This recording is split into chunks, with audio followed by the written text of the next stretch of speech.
अशा पद्धतीने झटपट तयार होणारं फिश कालवण तयार आहे. चला तर मग याची रेसिपी पाहूया.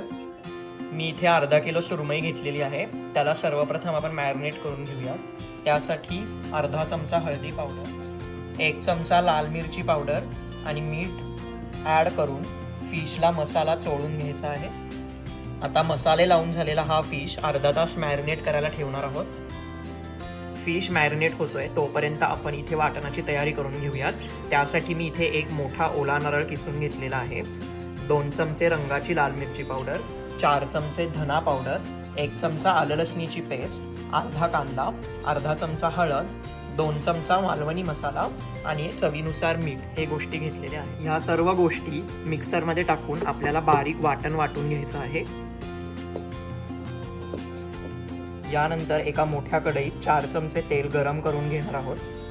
तेल छान गरम झाल्यानंतर यामध्ये मगाशी तयार केलेलं खोबऱ्याचं वाटण घालणार आहोत.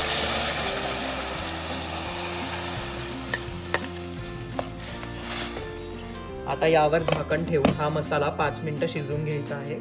5 मिनिटांनी उकळी आल्यानंतर यामध्ये आपण मॅरिनेट केलेले फिश टाकणार आहोत. यामध्ये थोडी चिंच घालायची आहे आणि आवश्यकतेनुसार पाणी घालून ही भाजी आपण उकळून घेणार आहोत. यामध्ये चवीनुसार मीठ घालायचं आहे.